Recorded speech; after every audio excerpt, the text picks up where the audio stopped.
Good morning students, मैं doctor Tripti Vijayvargiya अपने YouTube channel study channel by doctor Tripti Vijayvargiya पर आप लोग का वेलकम करती हूँ।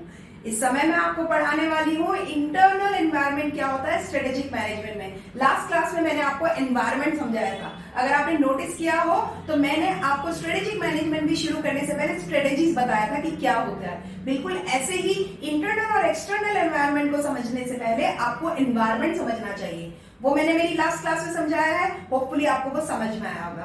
आपको मेरे वीडियोस कैसे लगते हैं, पसंद आते हैं, कोई कमी लगती है, कोई बहुत अच्छी बात लगती है, प्लीज मुझे अपने कमेंट्स के जरिए जरूर बताइए ताकि मैं और इसमें आगे बढ़ सकूं। आज की क्लास के लिए कवर करते हैं इंटरनल एनवायरनमेंट का क्या भूमिका है, why it is needed to be studied. जब एनवायरनमेंट पढ़ा तो हमें समझ में आया कि एनवायरनमेंट दो तरह का है, दो तरह के में एक इंटरनल और एक एक्सटर्नल। एक्सटर्नल में फिर दो तरह का था, माइक्रो एक्सटर्नल एनवायरनमेंट और मैक्रो एक्सटर्नल एनवायरनमेंट। अब आज की क्लास में हम फोकस कर रहे हैं इंटरनल एनवायरनमेंट क्या है। जैसे कि एनवायरमेंटल स्कैनिंग के जरिए हम ये देख पाते हैं कि किसी भी ऑर्गेनाइजेशन को किस तरीके के माहौल मिल रहे हैं। जब भी हम इंटरनल एनवायरनमेंट की बात कर रहे हैं तो उस ऑर्गेनाइजेशन के स्ट्रेंथ और वीकनेसेस, स्ट्रेंथ और नॉलेज, उसकी स्किल्स, उसकी कॉम्पिटेंस, उन सबको फोकस कर रहे होते हैं। उसका स्ट्रक्चर क्या है, उसके प्रोसीजर क्या है, कैसी पॉलिसीज है, एचआर क्या है, an number of factors are there. मैंने मेरी लास्ट क्लास में जब इंटरनल एनवायरनमेंट बताया था उसमें लिस्टिंग की थी फैक्टर्स की। आज मैंने आपको क्लासिफिकेशन शो किया है। आप देखेंगे एक ही क्लास को मैं दो तरह से समझा रही हूँ ताकि कि आप कुछ भी करो आपको समझ में आनी चाहिए और चीजें रेलेवेंट होनी चाहिए उस टॉपिक से। तो अब आप ये देखें कि किस तरीके से अलग अलग फैक्टर इंटरनल एनवायरनमेंट में अपना अपना रोल प्ले करता है। तो चलिए क्लास को शुरू करते हैं। मेजरली मैंने 9 क्लासिफिकेशन किए हैं कि 9 factors are there to be studied in internal environment for the strategic management, right? The first one is resources, the second one is capabilities, organizational structure, organizational culture, leadership and management, internal process and internal system, employee competence and employee skills, innovation and creativity and company policies and company procedure। ध्यान दो, ये सारी चीजें organisation के अंदर है। अब अगर आप सिर्फ यही पॉइंट्स लिख के आओगे तो आपको मार्क्स नहीं मिलेंगे। मार्क्स मिलने के लिए आपको इसके डिटेल में जाना ही पड़ेगा, तो आपको बताना पड़ेगा what actually you want to explain. तो now we are starting.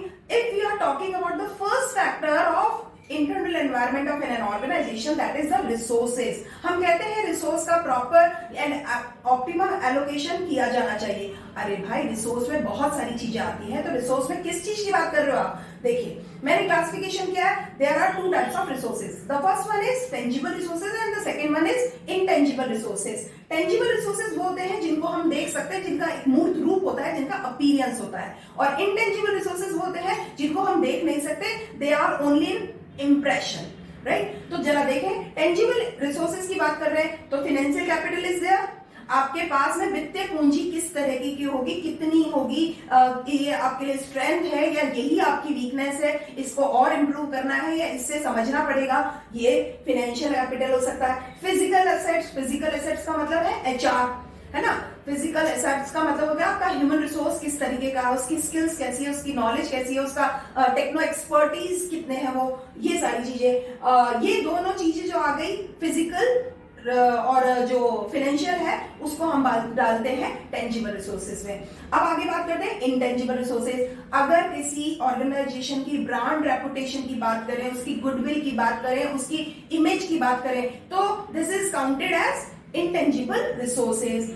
Intellectual property right, उसके कॉपीराइट्स, उसके ट्रेडमार्क्स, उसके पेटेंट्स, ये सारी जो चीजें आती हैं वो आईपीआर में आता है, and these are also resources but counted as a intangible. ऐसे ही ह्यूमन स्किल्स एंड नॉलेज। देखो, ह्यूमन जो रिसोर्स है उसको आपने टेंजिबिलिटी में डाला, पर उस ह्यूमन की स्किल्स और उसकी नॉलेज क्या है, वो इंटेंजिबिलिटी है। ऐसे ही ऑर्गेनाइजेशन का कल्चर भी इनटेंजिबल होता है, क्योंकि कल्चर जैसा होता है वैसा ही उसके एम्प्लॉय और एम्प्लॉयर होते हैं, उसी पॉलिसीज वैसे बनती हैं, ऑर्गेनाइजेशन स्ट्रक्चर उसी तरह से डेवलप होता है। तो ये इंटरव्यूड चीजें हैं, पर हम क्योंकि क्लासिफाई कर रहे हैं टेंजिबिलिटी और इनटेंजिबिलिटी में, that's why we are counting as a organisation culture in intangible resource of the organisation.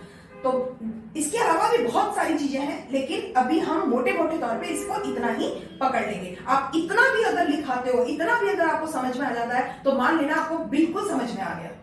इसके बाद तो आपको प्रैक्टिकल ग्राउंड से समझ में आएगा कि चीजें क्या है, टेंजिबिलिटी से किस तरह से हमें फायदा मिलता है, इनटेंजिबल रिसोर्सेज से हमें किस तरह से फायदा मिलता है। तो इसमें अभी बहुत ज्यादा अंदर नहीं जाएंगे, मगर इतना भी अगर आप पकड़ लेंगे तो बहुत कुछ पकड़ लिया मान लीजिएगा। अब आगे बात करते हैं कैपेबिलिटीज की। कैपेबिलिटीज का मतलब है योग्यताएं। किसी भी ऑर्गेनाइजेशन की क्या योग्यताएं हैं, और ये योग्यताएं ही उसकी स्ट्रेंथ या वीकनेस को शो करेगी। जरा देखो, 3 तरह की योग्यताओं को काउंट कर सकते हैं: कोर कॉम्पिटेंसीज, ऑपरेशनल कैपेबिलिटीज और इनोवेशनल कैपेबिलिटीज। जरा देखें, कोर में किसी भी ऑर्गेनाइजेशन की जो स्किल्स है, जो उसके नॉलेज है, ये सारी चीजें काउंट होती है। जो उसका एचआर है, ह्यूमन रिसोर्स है, उसकी कोर कॉम्पिटेंसी क्या है, उसकी स्ट्रेंथ क्या है, उसकी स्किल्स क्या है, या उसकी नॉलेज क्या है। ऑपरेशनल कैपेबिलिटीज की जब हम बात करते हैं तो कॉस्ट पे वो किस तरीके से ध्यान देते हैं, क्वालिटी और सेटिस्फैक्शन पे किस तरीके का ध्यान देते हैं, ये सारी चीजें जो होती हैं वो इसमें काउंट होती हैं। तो ऑपरेशनल जो कैपेबिलिटीज की बात करते हैं, how to reduce the cost and how to improve the quality, how to emphasise the customer satisfaction, this is all relevant to operational capabilities. Innovation, आप किस तरीके से अपने कॉम्पिटिटर से अपने आप को कंपीट करते हुए अपने मार्केट में अपनी सर्वाइवल को इंश्योर करते हो। तो इनोवेशन के जरिए आप अपने न्यू आइडिया पे काम करते हो, न्यू आइडिया के जरिए न्यू प्रोडक्ट को डेवलप करते हो, न्यू प्रोडक्ट को डेवलप करते हो तो ग्रोथ को रास्ता देते हो। तो ये सारी चीजें भी कैपेबिलिटीज में काउंट होती हैं। तो यानी इसमें हमारी स्ट्रेंथ भी हो सकती है और यही हमारी वीकनेस भी हो सकती है। तो इंटरनल एनवायरनमेंट को स्टडी किए बगैर आप कोई भी स्ट्रेटेजी नहीं बना सकते। तो कैपेबिलिटीज को स्टडी करना पड़ेगा। आगे बढ़ते हैं ऑर्गेनाइजेशन का स्ट्रक्चर। ऑर्गेनाइजेशन का स्ट्रक्चर को भी हम 3 हिस्सों में बांट देते हैं। स्ट्रक्चर का मतलब होता है ढांचा। 3 तरह का ढांचा हो सकता है, एक हायरार्किकल, एक फ्लैट सिस्टम और एक मैट्रिक्स सिस्टम। हायरार्किकल में क्या होता है कि एक बॉस रहेगा, उसके नीचे उसका, जैसे हम वर्टिकल फॉर्म में देखते हैं, बॉस का फिर क्लासिफिकेशन हुआ, 2 उसके अंडर में काम कर रहे हैं, उन हर एक के अंडर में फिर 4 लोग काम कर रहे हैं, उन 4 में से हर एक के अंडर में फिर 3-3 लोग काम कर रहे हैं। तो ये एक हायरार्की बन जाती है, इसे हायरार्किकल स्ट्रक्चर कह रहे हैं। तो एक ये स्ट्रक्चर हो सकता है। तो वहां पे क्या होता है, काम बहुत धीरे होता है, डिसीजन मेकिंग में टाइम लगता है, कम्युनिकेशन वन साइडेड ज्यादा चलता है। तो ये इसकी अपनी अपनी लिमिटेशन है, राइट। फ्लैट में क्या होता है, किसी को भी किसी से कम्युनिकेशन करने में कोई बाउंडेशन नहीं होती, ओपन कम्युनिकेशन होता है, ओपन स्ट्रक्चर होता है। फ्लैट का मतलब है कोई किसी से बड़ा नहीं और कोई किसी से छोटा नहीं, जिसके पास नॉलेज, जिसके पास आइडिया, जिसके पास एक बेस्ट प्लानिंग हो, वो हर आदमी अपना काम कह सकता है। और मैट्रिक्स में क्या होता है, इसमें फंक्शनल और हायरार्किकल इन दोनों को मिक्स कर लिया जाता है, इसको कहते हैं मैट्रिक्स। मैट्रिक्स का मतलब होता है 2 चीजों का पॉजिटिव पॉइंट्स को हाइब्रिड मोड पे ले आना, दैट इज द मैट्रिक्स। तो ऑर्गेनाइजेशन में स्ट्रक्चर किस तरीके का है उस पर भी डिपेंड करता है आपका स्ट्रेटेजिक मैनेजमेंट किस तरीके का होगा। तो इसमें भी आपकी स्ट्रेंथ क्या है, इसमें वीकनेस क्या है, इस पे फोकस करना होगा। इसको फोकस करने के लिए इसको स्टडी करना पड़ेगा।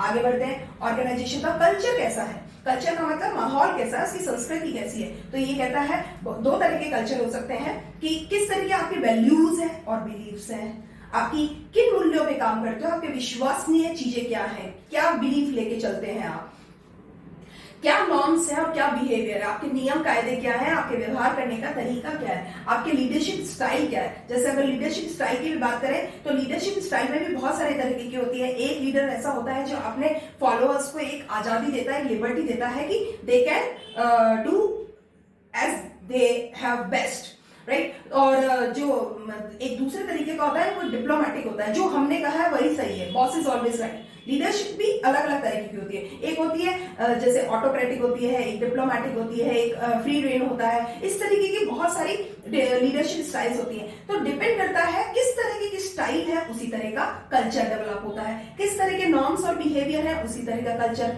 डेवलप होता है, किस तरह की वैल्यूज और बिलीव्स काउंट किए जाते हैं उस ऑर्गेनाइजेशन में उसी तरह का कल्चर डेवलप होता है। आज हमारा घर और हमारे फ्रेंड के घर के अंदर कल्चर अलग अलग है, क्यों? क्योंकि हमारे दादी के विश्वास अलग है, दादी की वैल्यूज अलग है, दादी ने हमारे घर में जो बिहेवियर या कंडक्शन जो डेवलप किया है वो अलग है और हमारे फ्रेंड के घर में अलग है। तो हमें रहना अपने ही घर में है, तो अपने ही घर में कुछ हमें इस तरह से करना होगा कि जो हमारे फ्यूचरिस्टिक जो प्लानिंग है उसको सपोर्ट करे, तो उसमें हम काम तभी कर पाएंगे जब हम उसे पहचानेंगे। तो इसलिए इसका स्टडी करना बहुत ज्यादा जरूरी हो गया।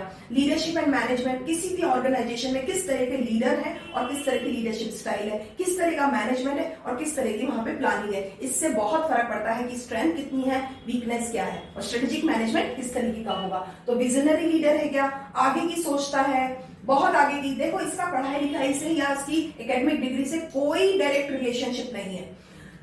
विजनरी लीडर हमेशा फ्यूचरिस्टिक होता है, वो आगे की चीज आज ही सोच लेता है, उसके हिसाब से प्लानिंग करता है। एक स्ट्रेटेजिक मैनेजमेंट का जो होता है उसको हर चीज में एनालिसिस चाहिए, कैलकुलेशन चाहिए, हर चीज में लॉजिक चाहिए, वो स्ट्रेटेजिक मैनेजमेंट वाला होता है लीडर। और एक होता है ट्रांसफॉर्मेशनल लीडर, जिसमें वो आपसे अच्छा सीख रहे हैं, दूसरों से अच्छा सीख रहे हैं, इवन वो तो दुश्मन से भी अगर अच्छी बात होती है उससे भी सीख करके एप्लीकेशन में डाल लेते हैं। तो ट्रांसफॉर्मेशनल वो होता है जो ट्रांसफॉर्म हो रहा होता है टाइम के हिसाब से, सर्कमस्टांसेस के हिसाब से, सिचुएशन के हिसाब से, मार्केट कंपटीशन के हिसाब से, whatever it, even customer needs के हिसाब से वो ट्रांसफॉर्म होता रहता है। तो लीडरशिप किस तरीके की है, मैनेजमेंट किस तरीके का, फ्लेक्सिबिलिटी कितनी है, रिजिडनेस कितनी है, इस पे भी डिपेंड करता है कि स्ट्रेटेजिक मैनेजमेंट कैसा होगा। और मैनेजमेंट के डिसीजन करने के लिए we have to study the leadership and management. Next is internal process and system. किसी भी ऑर्गेनाइजेशन का अंदर का प्रोसेस क्या है, उसकी सिस्टम कैसे है, उस पर अगर ध्यान दें तो उसका